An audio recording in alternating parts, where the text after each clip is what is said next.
Hi, my name is Paul Cresswell. Welcome to Paul's Tackle Reviews. The purpose of this channel is to give you some reviews of tackle that's been out on the bank, tried and tested by an unbiased, unsponsored angler, and that's me.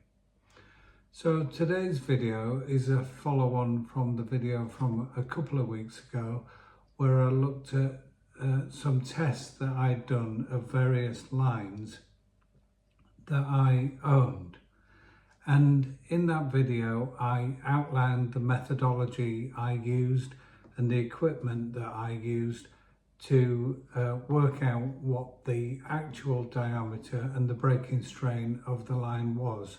So I'm not going to go over that, and if you want to have a look at the previous video, it's available for you. I got a lot of feedback on the last video, a lot of comments, and I was hoping I would, and I thought it might spark some interest.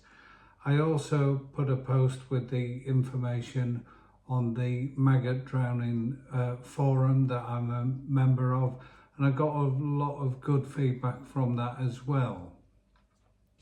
I think a lot of people appreciated the work that I'd done in measuring the lines, and I think I needed to improve the way I presented the information, and that's something I've taken on for today's results. I wanted to do more lines, and I did want to present it better, and I've had to dust off some very old Excel skills and get hold of a computer to try and present the information better.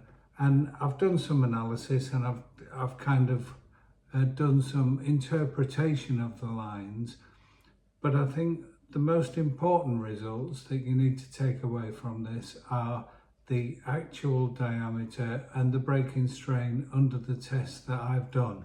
That data is there. The interpretation, you can do what you like with the stats, but I've interpreted it to try and draw some conclusions that I'll come to at the end.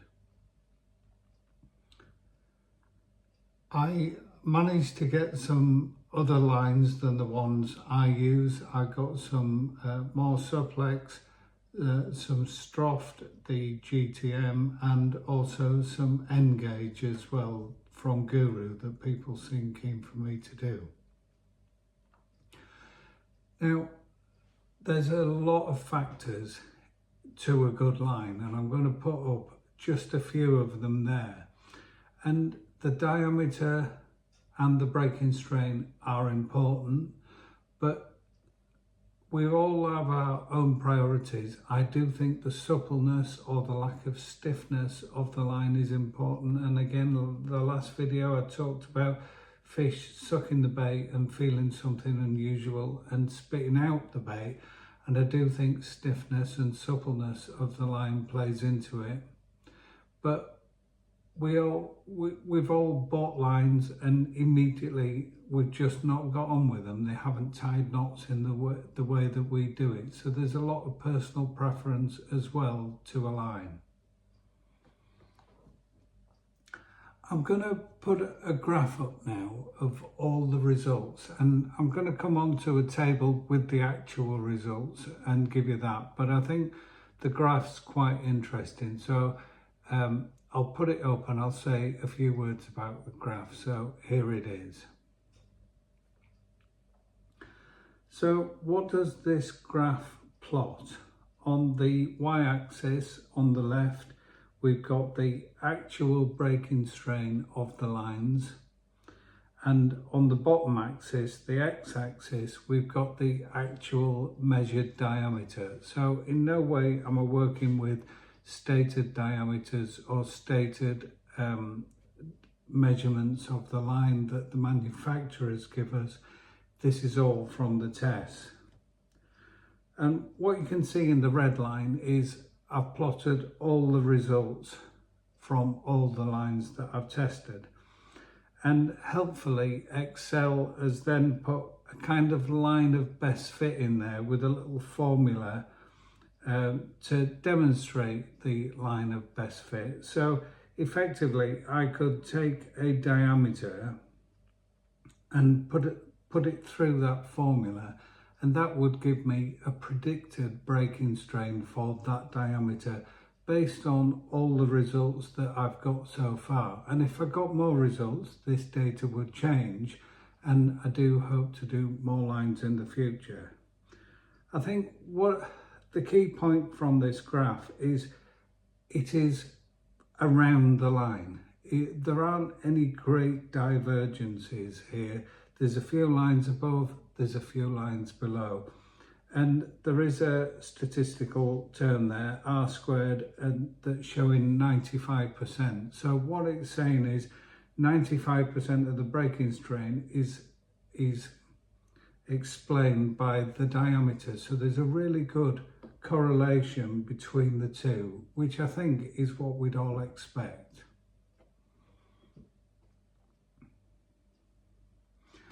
What I will say is, in my testing, I would say that a couple of ounce either way is my margin of error.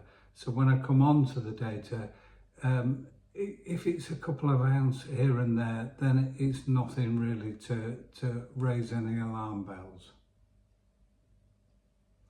So I'm now going to move on to the table of all the lines that I've tested, and I'm going to just take you through the top line of this so that you've hopefully got an understanding. So the first one is Ultima Power Match. The stated diameter on the spool is 0.1 millimeters. In my test, the actual diameter was 0.104, and then the next column gives you the error. So that's a 4% error between the actual and the stated. The next column is the stated breaking strain, which for that line on the spool said 2.5 pounds, and the actual result was 2.04 pounds. The next one is that predicted breaking strain based on the line of best fit from the graph. So I've used the formula in there, and that says basically for a line with an actual diameter of 0.104, all the data suggests that should break around 1.79 pounds. The next column says that means the Ultima is outperforming the line by 1/4 pound, and then I've converted it to ounces, so that's 4 ounces, and that's above the predicted. Now the final column, just out of interest, shows the breaking strain as a percentage of the stated breaking strain on the actual spool. What I will say is, so that was 4 ounces, and bear in mind my margin of error is a couple of ounces. That's basically saying it's just above what the line would predict. You might want to pause this and just look through and maybe see some of the lines that you use, or just see what the differences are. I think the error in diameter is interesting because we all know reflow power is massively understated, and that's a 14% error. I think the other line that shows up a little bit is the Stroft, where that line is above average on all times and over 10% error on the diameter. What are my overall conclusions having handled and tested all of these lines? The first one is there are no bad lines. There are no real standout performers for me. I think if you were picking a line purely on the basis of it's got the highest breaking strain for its diameter, you would pick Stroft, and that does really well in the test. It's above the line in all cases that I tested. But what I will say is Stroft for me was one of the most wiry kind of lines, least supple, probably one of the stiffest lines. So if I held the 020 Stroft with the AccuPower and the Suplex, it was the stiffest. And my mate said he uses it as a main line occasionally, and when he takes it off the winder, it's more kinked than other lines, which implies it's a little bit wiry. So there's a plus and a minus, and it comes back to what I said before. Lots of factors make a really good line. I think the graph shows there isn't any great divergence from the line, and you might say, well, the Suplex in the low diameter performed badly, and that you could say that from the results. I also know I landed a 12-pound carp on that Suplex in winter a couple of months ago, and I had no problems. I will say Suplex is probably the most supple, and the thick Suplex, the 020, did perform very well.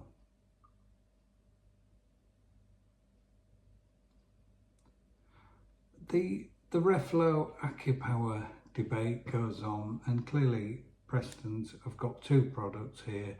It's difficult to talk about them without mentioning the diameter for Reflow. But if you look at the Reflow 017, which is nearly 020, and the AccuPower, which is 020 and just over 020, they both broke at almost the same, around 6.5 pounds. And there isn't an awful lot between them. The Reflow did better on the results, if you like. What I will say is, side by side, I'd choose the AccuPower because it was soft, more supple and less stiff than the Reflow. But there's lots of people out there that have used Reflow from the start and they get on with it great. The other thing, the new Micron X, which is Power Micron, the new Matrix one, as opposed to the old Power Micron. They are not the same line rebadged, and I think the test proved that as well. The Ultima Power Match, my old line that I've had 8 years in the garage, has not deteriorated in that time. It's been stored in the dark and it still performs well against all the modern lines. I did 2 batches of 015 N-gauge, and they were slightly understated, but the difference between the 2 batches was only 0.003 millimeters, so that's 3 microns, and I think that's normal kind of manufacturing tolerances. They're probably from different batches bought at different times, and they both perform well pro rata to their actual diameter. I do think 1 or 2 people used N-gauge and thought it was going to win these results and be the best out there. I don't think it's any better or any worse than your AccuPowers, your Power Microns. I think you can throw a blanket over all of those and they're all good performing lines. The other thing is what they put on the braking strain on the front of the spool doesn't always bear a lot of relevance to reality. Most are in the 80 to 90%, and I think this comes down to how they test the lines. They won't be testing them with knots. They'll have machines that test them. I tested them with knots. We all know that knots weaken lines. So what is the big conclusion for all of this? And it's been an awful lot of work, and my kind of final conclusion is I'd be happy to use any of the lines I've tested. I think they're all good lines. they all performed well in the test. I don't think there's a bad line amongst the ones that I tested. So that isn't really an earth-shattering conclusion, but it does lead me to say, if you're happy with your current line, don't look at this table and think, I need to change. Because if you're happy with it and you've got confidence with it, it's probably going to be performing there or thereabouts the same as other lines in the same diameters. But if you're looking for a new line or you're not happy with your current line, then hopefully this data gives you some pointers what to look for. I think there are lots of good lines out there, and I'm sure if I tested lots of other brands, we'd end up with a whole series of results that there was only a few ounce between any of them anyway. What are my choices going forward? I'm going to use the Ultima Power Match in the 10 and 12. I do like the Matrix Power Micron and Power Micron X. I think that's a lovely supple line. It performs well. I've had no issues with that. And my main lines for pull rigs will continue to be AccuPower 16 and 20 diameters. Like I say, I've had no problems with it. It performs really well, and it is easier for me to get hold of than the Power Micron because none of the shops I use locally have a Matrix account.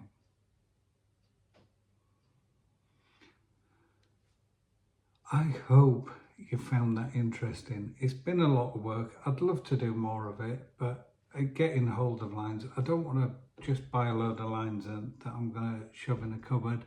But if I do get a chance, then I will update this and add more lines to this. If you want to give me a thumbs up, that's great. If you want to give me a like for the video, and if you want to subscribe, you'll get notified automatically of future videos that are coming along. There's 50 videos on my channel now. Some have got 5, 6, 10,000 views. If you want to have a look at that, that's great.